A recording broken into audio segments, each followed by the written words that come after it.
Voici les 4 étapes que traverse toute relation durable et stable. Ce que je vais partager peut être révélateur ou même un peu douloureux. Je vous suggère de le regarder avec votre partenaire afin que vous puissiez tous deux identifier où en est votre relation et les défis que vous pourriez rencontrer. Commençons par la première étape, le voyage de noces.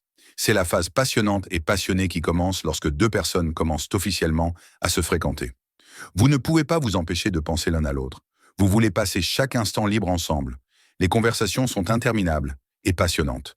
Vous répondez immédiatement aux messages, attendant avec impatience leur réponse. Vous êtes envahi d'émotions, d'excitation et de joie pure. Durant cette phase, tout semble magique. Tout est question de découverte, d'engouement et de connexion émotionnelle profonde. Mais avec le temps, l'intensité de la passion s'apaise. C'est alors que l'on entre dans la deuxième étape. Deuxième étape, la phase de calme et d'indépendance. Une fois l'excitation initiale retombée, la relation s'installe dans un rythme plus stable. C'est là que les choses commencent à changer. Votre partenaire n'est plus aussi enthousiaste qu'avant. Il met plus de temps à répondre aux messages. Vous pourriez commencer à vous sentir ignoré ou moins prioritaire. De petites frustrations et désaccords commencent à faire surface. À ce stade, l'un des partenaires, généralement celui qui est le moins attaché émotionnellement, commence à avoir besoin de plus d'espace personnel. Pendant ce temps, l'autre partenaire, souvent celui qui a des besoins émotionnels plus forts, commence à se sentir confus, insécurisé et anxieux. Il pourrait avoir commencé à trop réfléchir à ce changement soudain de comportement. Chercher constamment à être rassuré. Pourquoi réponds-tu si lentement? Pourquoi ne me parles-tu plus?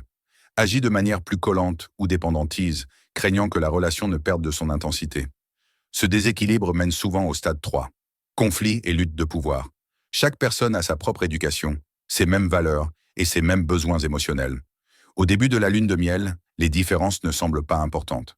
La passion les masque, mais avec le temps, elles deviennent plus apparentes. Et si vous ne savez pas communiquer efficacement, ces petits problèmes peuvent dégénérer en conflits majeurs. Les malentendus s'amplifient et les frustrations s'accumulent. Le ressentiment s'accumule. C'est l'étape où la plupart des couples rencontrent le plus de difficultés. C'est le point de rupture de nombreuses relations. Si les conflits ne sont pas gérés correctement, ils s'accumulent et se transforment en déceptions constantes.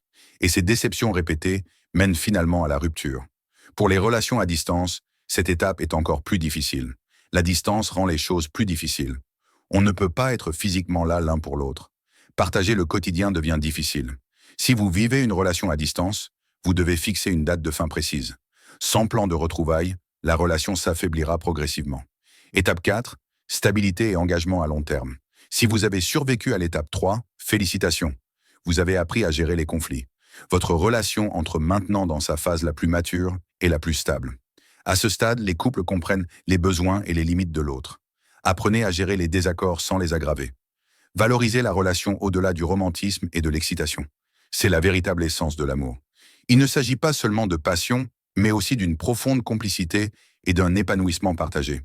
Mais soyons réalistes, 80% des couples ne dépassent jamais la troisième étape.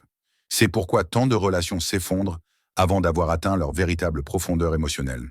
Dernier mot, comment faire durer les choses? Si vous rencontrez des difficultés au milieu de la relation, souvenez-vous de ceci. Les relations ont une progression naturelle.